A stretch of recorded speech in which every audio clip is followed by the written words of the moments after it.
국민의힘 원내대표 김기현입니다. 오늘 연설을 시작하기에 앞서 우리 국민의힘에 혁신의 바람을 넣어주신 국민 여러분들께 진심으로 감사드립니다.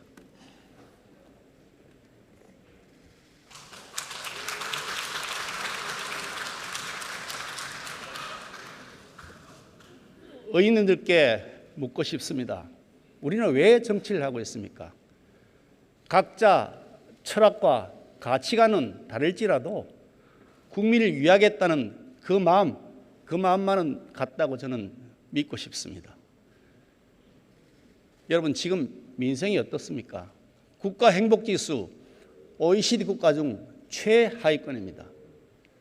지난해 합계 출산율 0.84명으로 꼴찌입니다. 반면에 노인 빈곤율 압도적 1위입니다.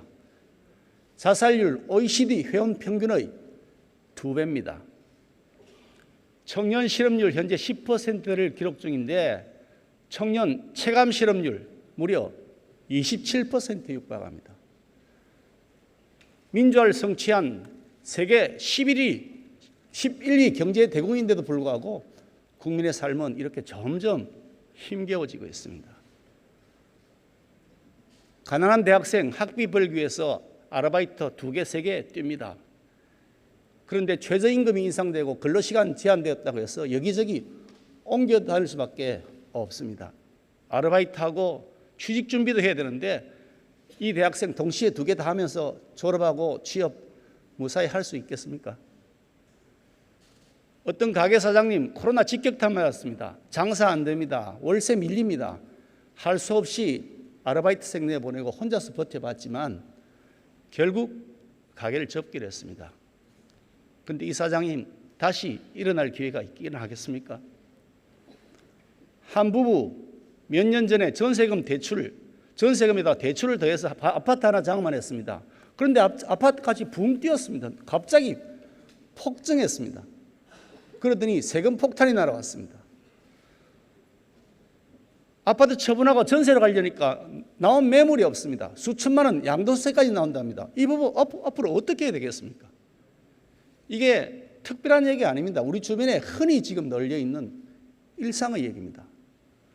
성실하게 살아온 분들 지금 미래가 막막합니다. 국민은 묻고 있습니다. 도대체 얼마나 노력해야 일자리를 얻을 수 있습니까? 그리고 얼마나 걸려야, 얼마를 모아야 집을 살 수 있다는 겁니까?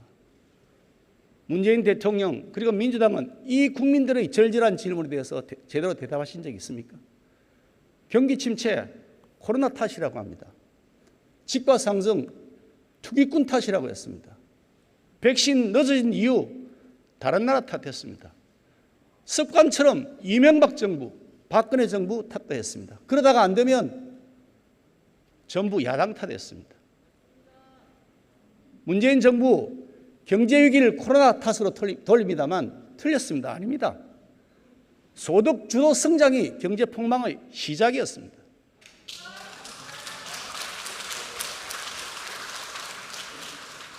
정부가 25번 부동산 대책 내어 썼습니다. 결과가 어떻게 됐습니까? 부동산 지역되었습니다. 정부가 백신 확보하는 골든타임 놓쳤습니다. 마스크 없는 일상으로 복귀가 그만큼 늦어지고 있습니다. 한번 따져봅시다. 문재인 정부, 지난 정부보다 우월한 지표가 몇 개나 되겠습니까? 문재인 정부의 연간 일자리 증가수 연간 일자리 증가수 평균 8만 3천 명입니다. 박근혜 정부의 22% 수준이 통계로 나옵니다.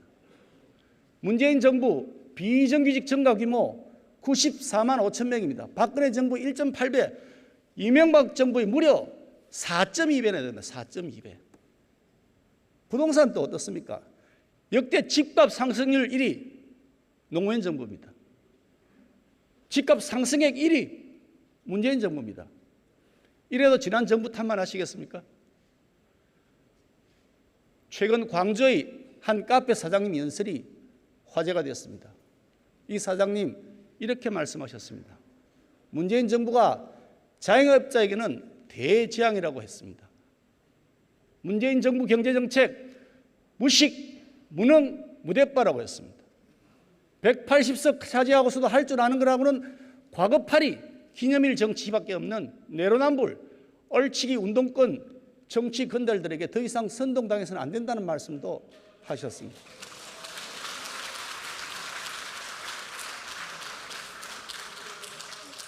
대통령님, 그리고 함께하신 국무위원 여러분, 그리고 민주당 의원님 여러분, 부끄럽지 않습니까?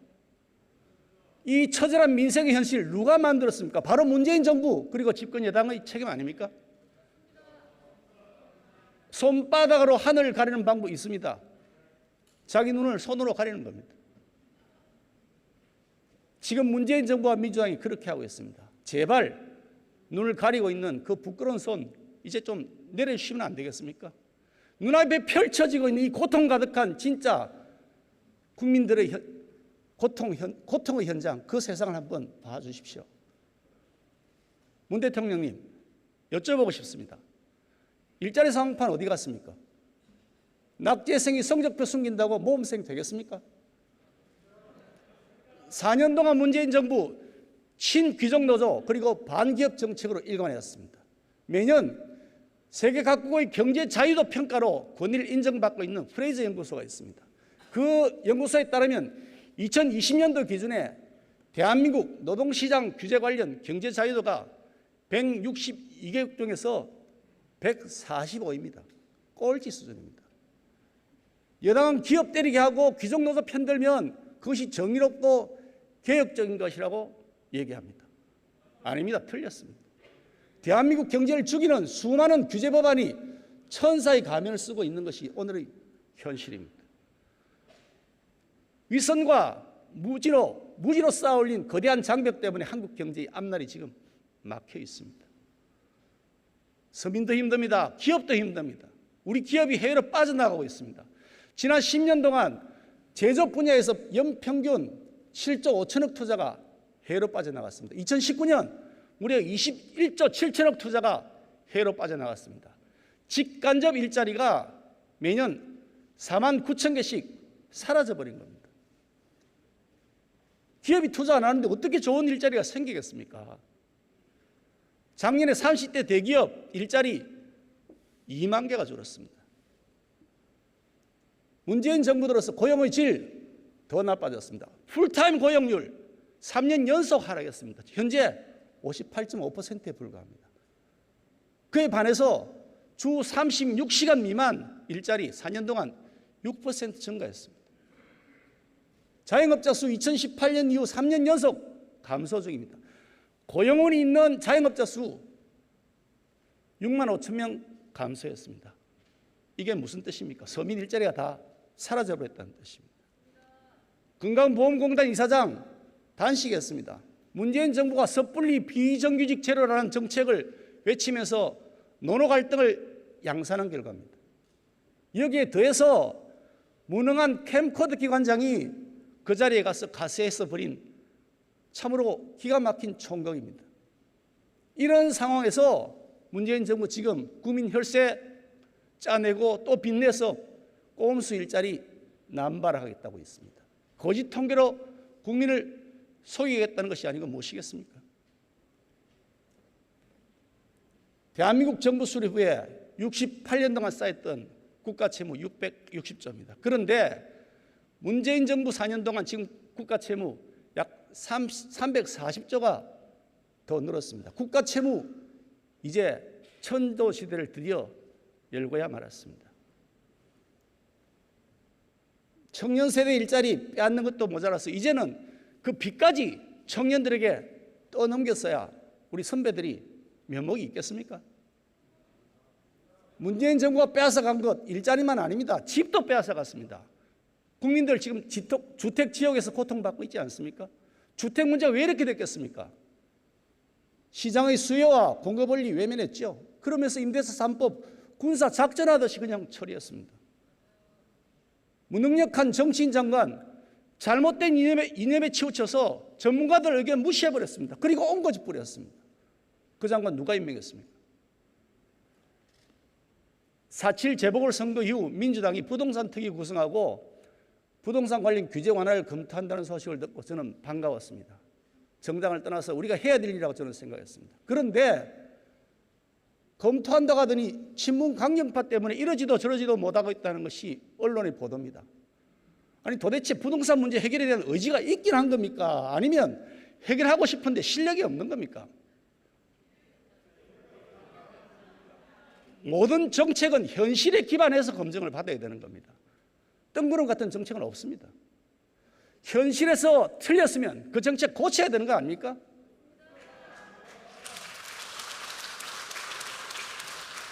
그런데 한번 보십시오. 문재인 정부 그리고 민주당 거꾸로 하고 있습니다. 현실에 잘못됐다고 지적을 하니 남 탓을 하면서 그런데 정책은 안 바꾸고 그대로 간답니다. 도대체 어떻게 하겠다는 겁니까?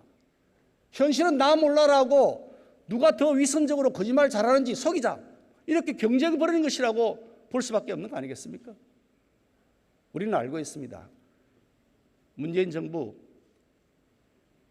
결코 변하지 않을 것입니다. 불행했던 지난 4년 그리고 안타깝게도 남은 1년 똑같을 것이라고 생각됩니다. 이렇게 문재인 정부 5년이 막이 내리는 것은 정말 대한민국이 불행한 길로 가는 것이라고 저는 생각합니다. 요즘 열풍 부는 가상화폐 한번 들여다봅시다. 투자자 중에서 2030 세대가 무려 60% 이상이라고 합니다. 청년들이 왜 코인에 투자를 하겠습까? 자산 축적이 안 되기 때문 아닙니까? 직장 불안하죠. 직장이 없고 희망도 없습니다. 지푸라기로 잡고 싶은 심정 가상화폐 투자로 몰리는 거 아닙니까? 정부의 잘못된 일자리 정책 그리고 부동산 정책 이 청년들이 고위험의 투자로 내몰려 있는 겁니다. 그래 놓고서 문재인 정부 여기에다가 과세하겠다고 합니다. 무려 투자 차익 22% 세금으로 매기겠다는 겁니다. 너무 머리엄치한 거 아닙니까? 절망의 절벽에 서 있는 청년들입니다. 이 청년들이 갈 데가 없어서 코인 투자로 몰려가고 있는데 그렇다면 그 현실을 본 정부가 당장 보호장치부터 마련하는 것이 우선순위 아닙니까? 그런 보호장치에 대해 책무를 무시한 상태로 이익 남겼다고 거기에 과세하겠다 그러면 그건 국가가 해야 할 태도가 아닙니다. 과세 유예해야 마땅합니다. 코로나 방역 우리 국민의 생명이고 민생 문제입니다. 제대로 극복한 다음에 자랑해도 늦지 않습니다. 정부는 코로나 사태 보고할 때마다 세계가 K방역을 부러워한다고 자랑했습니다. K방역 홍보한다, 브랜드 한다면서 죄송합니다만 폼 다 잡았습니다. 문재인 대통령님, 코로나 사태 1년 전 넘었습니다. 그동안 어떻게 말 바꾸신지 제가 말씀드릴까요? 터널에 끝이 보인다고 하셨습니다. 그러더니 갑자기 방역 비상상황이라고 말을 바꾸셨습니다. 또 그러더니 끝이 보인다고 하셨습니다. 도대체 국민들은 어느 말에 장단을 맞추고 춤을 춰야 됩니까? 언제까지 이런 희망 고문을 하실 겁니까?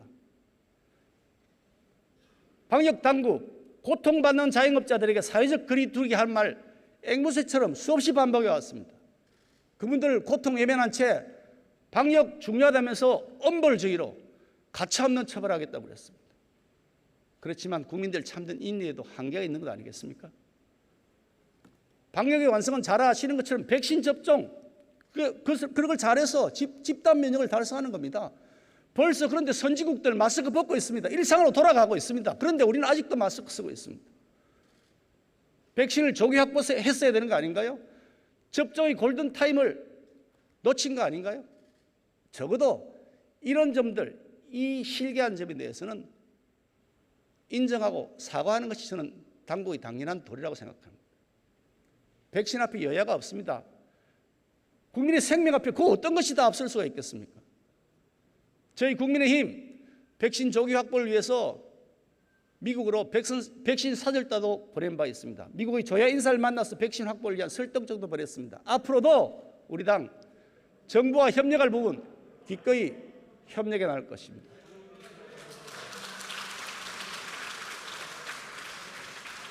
탈원전 정책, 문재인 정부의 거짓말이 시작되었습니다.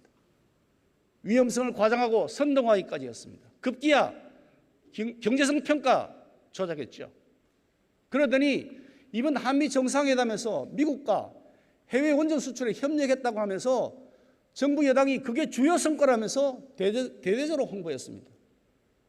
아니 그런데 국내에서 탈원전 한다고 하면서 해외로 원전 수출한다 그러니까 이거 이상하지 않습니까? 코미디 같지 않습니까? 세계 어느 나라가 자기 나라는 탈원전한다 그러는데 그 나라 원전을 믿고서 수입을 하겠습니까? 탈원전으로 발생한 국가적 손실 1천조에 이른다 그럽니다. 원전 기술 사장됐습니다. 우수한 우리 인력 해외로 빠져나갔습니다. 원전 산업 생태계 붕괴됐습니다. 전기요금 인상 안 한다 그러셨죠. 이미 현실이 됐습니다. 값싼 원전 대신에 비싼 LNG 발전했죠. 경제성 낮은 재생에너지 사용했죠. 어떻게 전기요금이 안 올라갈 수가 있습니까? 거기다가 지금 유가가 치솟고 있습니다. 유가가 이렇게 올라가는데 앞으로 어떻게 감당할 겁니까? 더 이상 거짓말하지 말고 우리 솔직하게 인정합시다. 신재생 에너지만으로 탄소 중립 절대 달성 못합니다. 어림도 없습니다. 안정적 전력 생산 불가능합니다. 에너지운이 취약한 우리나라에서 원자력은 적어도 현 시점에서는 우리에게는 선택이 아니라 필수입니다.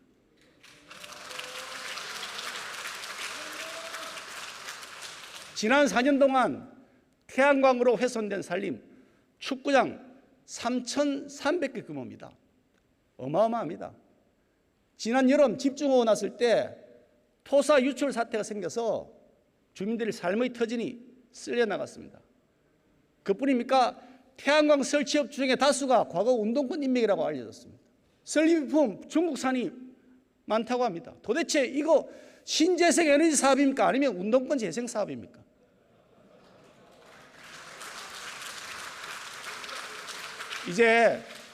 우리 솔직해집시다. 탈원전 정책 당장 폐기하십시오. 대한민국이 5.18권 운동권의 요새가 되어가고 있습니다. 20대 때 학생운동했다고 평생 오려먹었습니다. 30, 40대 국회의원 하더니 40, 50대 되어서 국가요직 휩쓸고 있습니다. 그분들에게 정말 태평성 될 겁니다. 이런 태평성대가 어디 있겠습니까? 한때 대한민국 체제 뒤집으려고 했던 분들, 그분들이 이 대한민국 체제에서 가장 많은 혜택을 누리고 있습니다. 그다 특권과 반칙까지 하고 있습니다. 이제는 꼰대, 수구, 기득권이 됐다고 지탄받고 있습니다. 대한민국에 가장 많은 해악을 끼치는 그룹이라고 지탄받고 있습니다. 운동권 이력 완장차고 온갖 불공정 반칙 특권의 과실을 따먹고 있는 분들이 계시다면 한번 자신을 돌아봐야 되지 않겠습니까? 오늘 정말 힘겨워하는 청춘들 우리 앞에 고통을 호소하고 있습니다. 정말 부끄럽지 않습니까? 문재인 정부와 민주당 그리고 5.86 운동권 국가를 사유하고 있습니다. 민주공화국의 근본인 상권분리 법치주의 무너졌습니다. 대통령께서 야당의 동의 없이 강행한 장관급 인사가 무려 33명이나 됩니다. 이명박 정부, 박근혜 정부 두 개를 합친 것보다 더 많습니다. 민주당 180석이므로 국회 상임위 다 독식했습니다. 행정부를 견제하기는커녕 청와대 출장소, 대통령 가신이 되어서 민망한 날치기 처리, 기립 표결을 반복하고 있습니다. 사실 아닙니까?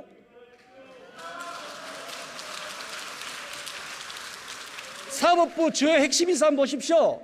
대법원장부터 비롯해서 민변 누리법 연구에 친정권 인물이 독식하고 있습니다. 독식이라.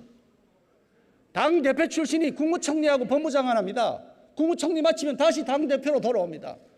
아니 이렇게 해가지고 어떻게 상호 견제와 균형이 이루어지겠습니까? 한번 상식적으로 생각해 보세요. 법치주의 이미 붕괴됐습니다. 대법원 판결까지 다 마쳤던 한명수 전 총리 사건 재심하겠답니다. 원전 경제성 조작 밝혀냈던 최재형 감사원장 보복 수사하겠답니다. 법무부 장관 한번 보십시오. 형사 피고인인데 장관 되었습니다. 법무부 차관 한번 보세요. 택시기사 목 잘랐어도 그냥 임명했습니다. 청와대 경찰 다 눈 감아줬죠. 검찰이 전 정권 수사할 때 여러분 박수 쳤지 않습니까? 잘한다고 부추겼지 않습니까? 그러더니 현재 권력, 살아있는 권력 조사하니까 검찰 개혁하겠다고 그럽니다. 그게 개혁입니까? 탄압이죠. 문재인 정권에서 탄압이란 말이 개혁이란 말로 둔갑해버렸습니다. 국어사전을 바꿔야 될 판입니다. 지난 6월 4일자 검찰 인사 한번 보십시오. 권력에 충성하는 검사 영전했습니다. 법에 충성하는 검사 좌천당했습니다. 아니 여기 법무장관 계실 텐데 사실 아닙니까? 수사 외압 혐의로 기소돼서 재판받고 있는 피고인 영전의 승진까지였습니다. 세상에 서울 고검장이 됐습니다. 박범계 장관 이래도 되는 겁니까? 공수처 윤석열 전 총장 직권남용으로 수사하겠답니다. 야권 수사하려고 만들었던 그래서 밀어붙였던 공수처 그게 딱 맞는 짓입니다.